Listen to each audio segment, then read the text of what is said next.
Okay, so in this video, we will consider an example of linear regression and correlation given the following 6 pairs of data. So here we have two variables, x and y, and the following pairs. So negative 1, 1, 1, 2, 2, 3, 4, 3, 6, 5, and 7, 8. Now, these variables could be any variables. You could assume, for example, that x is at any particular time whether a stock went up or down, same thing for y.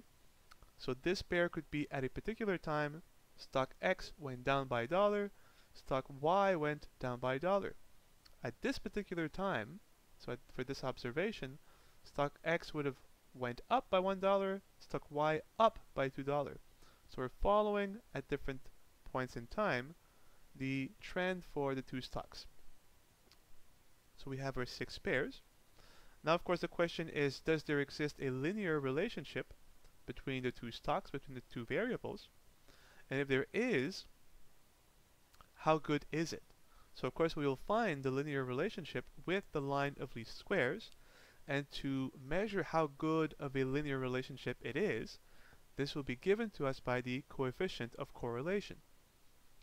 And all we need to compute all of these things is to construct a simple table for the sum of the x, y, x squared, y squared, and xy values. Once we have this table, it will be very straightforward to compute both the line of least squares, so our line of regression, and our coefficient of correlation. So here's the table. So the first column will be for the x values. So let's list them. Negative 1, 1, 2, 4, 6, 7. Column 2 for the y values, and of course the corresponding y values. Negative 1 goes with negative 1, and so forth. 2 goes with 1, 3 goes with 2, 3 goes with 4, 5 goes with 6, and 8 goes with 7. And that's our column for the y values. We need to construct 3 additional columns. A column for the x's squared. So let's square all of these terms, which will give us 1, 1, 4, 16, 36, 49. We have to have a column for the y squares. So square all of these, keep always the same order. 1, 4, 9, 9, 25, 64. And finally, the third column, the cross terms, the product of the corresponding x and y values. So 1 times 1 times negative 1, 1. 1 times 2, 2. 2 times 3, 6. 4 times 3, 12. 6 times 5, 30. And 7 times 8, 56. And now we need the total of these columns. So all we need are the summation of the x terms, so adding up all of the x values, the summation of the y's, adding up all the y's, the summation of the x's squared, adding up all of the x's squared, the summation of the y squared, adding up all the y squared, and of course the summation of the cross terms, the x times y's terms. And we can put these totals at the bottom of our table.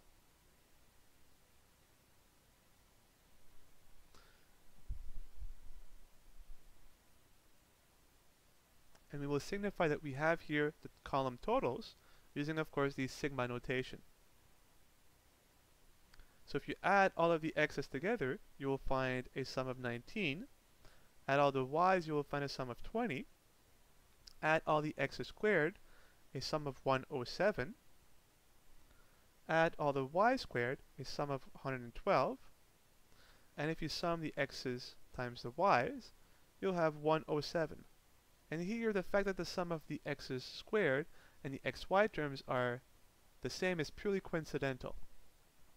Okay, now that we have this table, how do we use it to find our line of least squares and our coefficient of correlation?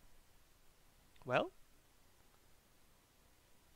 let me move up, but remind ourselves that n, of course, n is not the total number of values for x and y, but n is the number of pairs. And we have, well, if you count all of the x and the y's 12 values, but we only have 6 pairs. So n is equal to 6. Okay, so let's first find the equation of our line of least squares. So if you remember, y will be given by the slope a hat times x plus the y-intercept b hat. Well, let us first find the slope a hat. Now here's the formula given as a function of all of our column totals and the number of data pairs. So here's the formula. It's the sum of the x's times the sum of the y's minus n times the sum of the cross terms x, y, and this is divided by the sum of the x's, but the whole summation squared, minus n times the summation of the individual x's squared.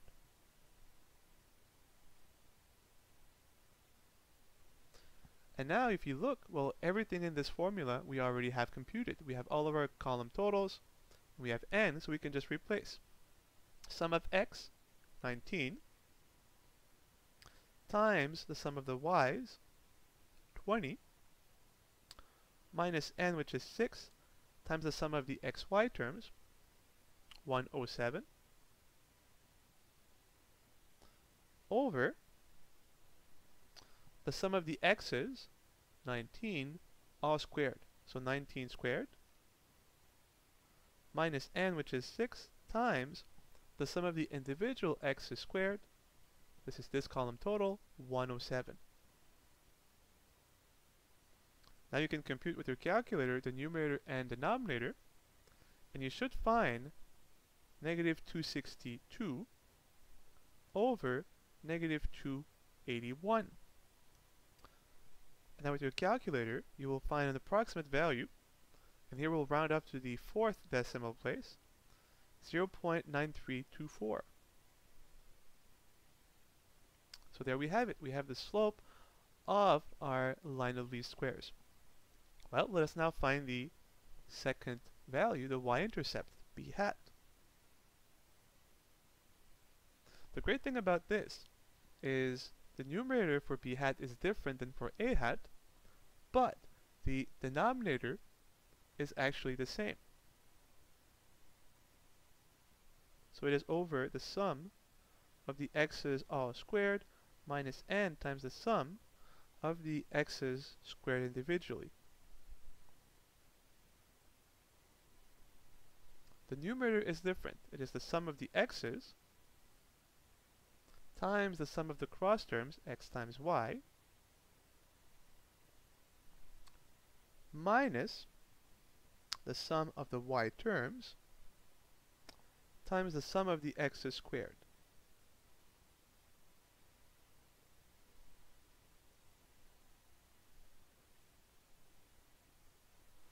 And once again, everything in this expression is a function of our totals and n, so we can replace sum of x, 19, times sum of xy's, 107, minus the sum of the y's, 20, times the sum of the x's squared, 107,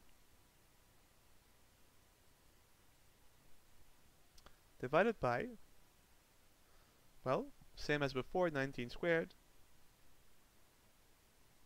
minus 6 times 107. If you calculate the numerator and denominator, the numerator will be negative 107, which is pretty easy as 19 minus 20 is negative 1, over, of course, the same as before, negative 281. Using once again your calculator, and we'll round up again to the 4th decimal place, a y-intercept value of roughly 0.3808. So there you go. With our two formulas, we have now the equation of our line of least squares. Y is approximately, as these are approximate values, a hat, so 0.9324, 0.9324 x plus b hat 0.3808. So now we have the line of least squares. But again, the idea is once you have the line of least squares, you would like, if possible, to use it to make predictions. So if you knew the x value, could this help you predict accurately the corresponding y value?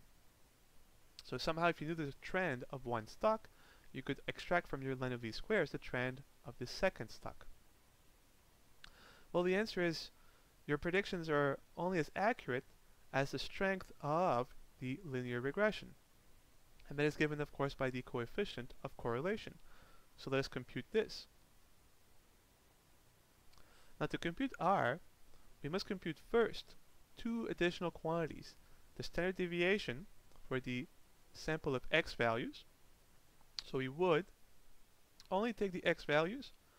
We have a sample of 6 values. Find the sample standard deviation of those values. Do the same thing for y. And then we can solve for the coefficient of correlation. So let's remember what is the standard deviation for a set of values. So I'll write lowercase s with an x as a subscript to say this is the standard deviation of the x values.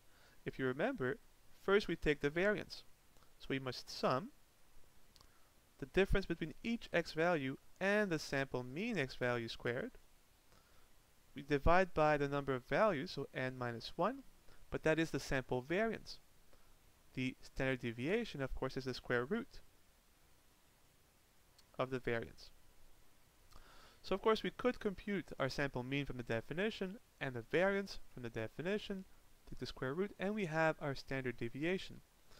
But if you expand this out and you simplify, you have a shortcut formula that will be given in terms of our summations. And here's what's going to come out of this operation. Let me write the argument first. So it will be the sum of the x's squared individually minus 1 over n, the sum of the x's, the whole summation squared, over, of course, n minus 1.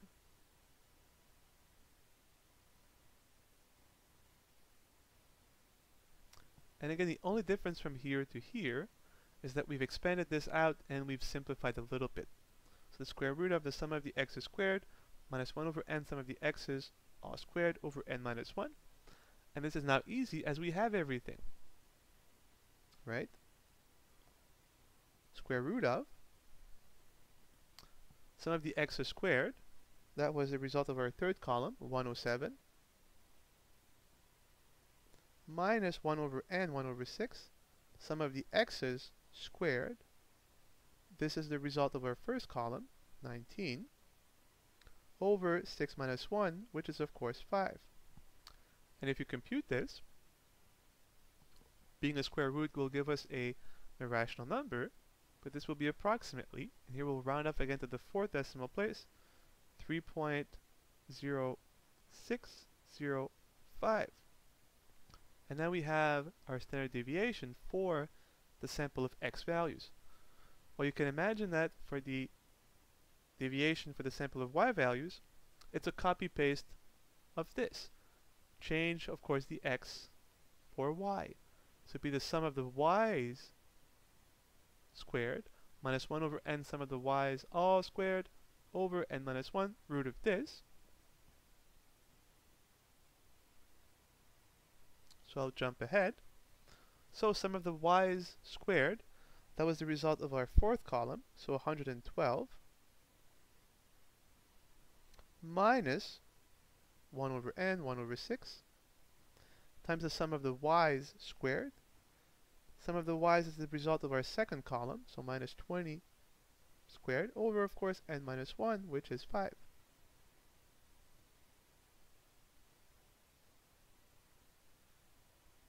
Let me double check.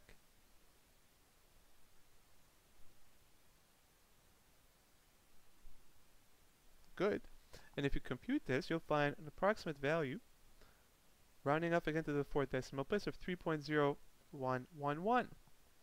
And there you have it.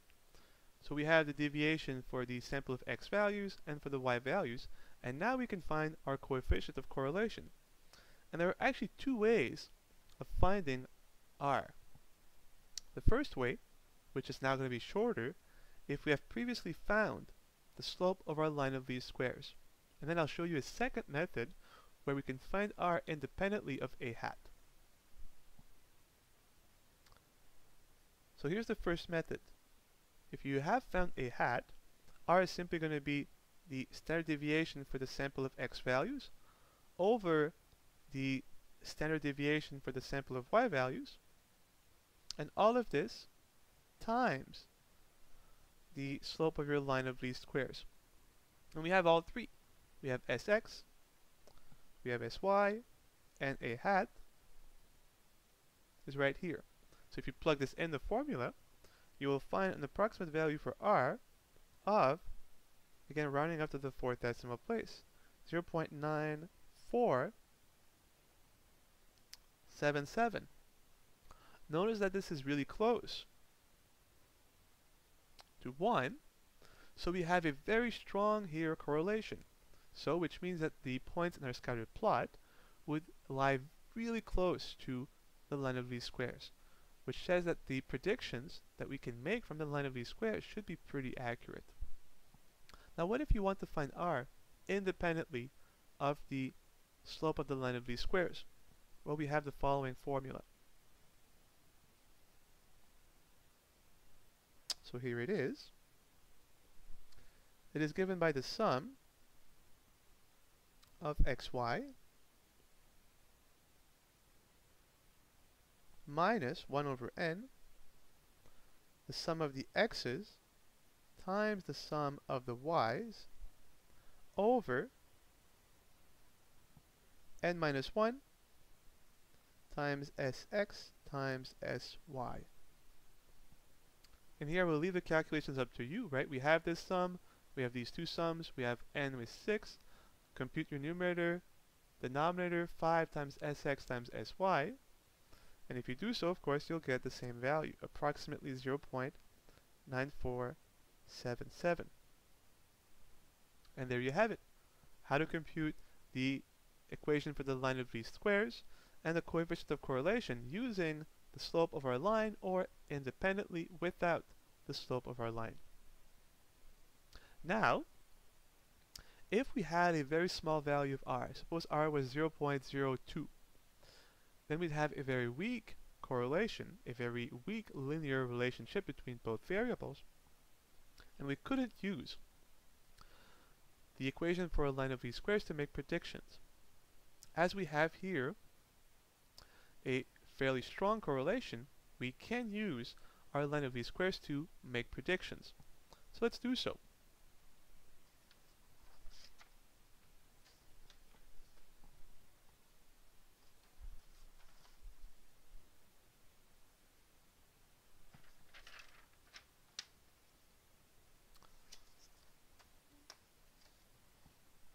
So let me remind you of what were our values.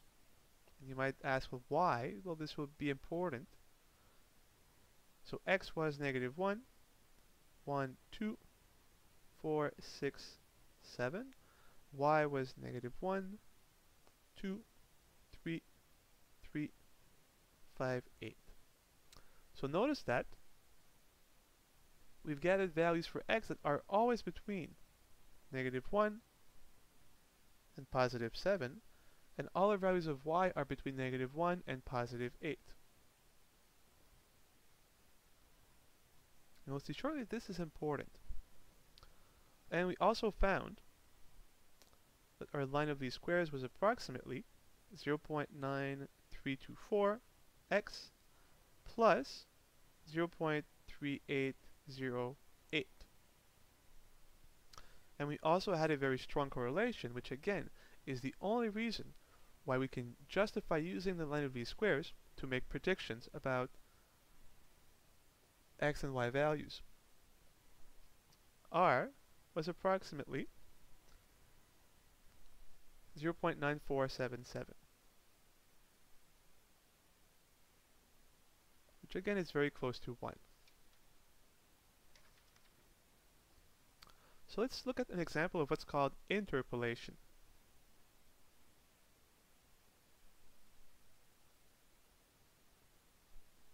Inter means in between. You'll see what that means in a second. Suppose that we know the behavior of the first stock for x at a particular time. Suppose we say at that time stock x increased by $5. We may ask then, given this information about x at that particular time, what is the predicted value for y? Well, first thing is, as we gather data for this particular x value, if you look in your table, nowhere have we gathered the data where x was 5. So we don't have it from our table, so we have to go back to our next best option, being the predicted y value from our line of least squares. And it's interpolation because the value x equals 5 is within our range of observed values. We've only have gathered information when x was negative 1 and 7. As 5 is between negative 1 and 7, we're okay here.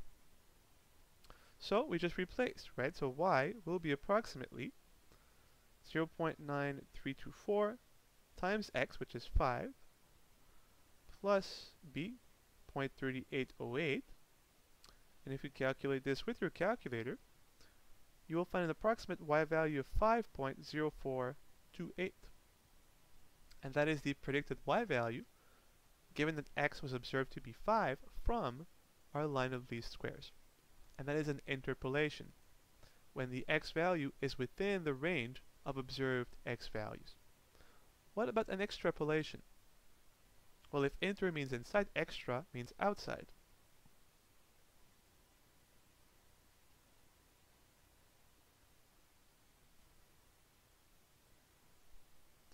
Same question. What if we have an observed value for the first stock x that is $12, and we ask what is the predicted y value given this x value? Can we still use our line of least squares in this particular case? And the answer, if you think about it, is no. And you might ask, well, why? Well, we've only gathered data for x between negative 1 and 7. So all we have right now is evidence of a strong linear relationship between x and y as long as x is between negative 1 and 7. But there is no guarantee that above 7 and below negative 1 that this strong linear relationship still holds. It may break down.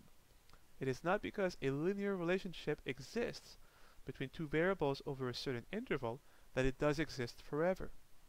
And so here, because 12 is outside of our range of x values, the linear relationship could break down, and so we cannot make predictions here. There's nothing we can say with any kind of confidence. So always be wary of extrapolation. And now let's do one last example of an interpolation, but backwards. This will be again an interpolation. But what if now we knew of an observed value for the second stock, at that point they say going up by $4.5, and we'd ask, well, what is then the corresponding predicted x value? Well, once again we use our line of least squares, as our y value 4.5 is within the observed range of y values. So we replace in our equation y, 4.5 is approximately 0.9324x plus 0.3808, and we can now simply solve for x. Subtract on both sides by 0.3808,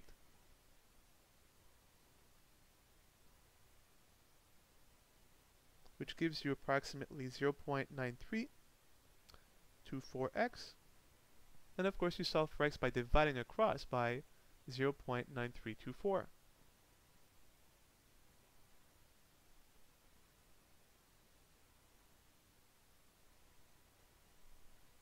And you will find a value of x, if you compute this with your calculator, of approximately 4.4178.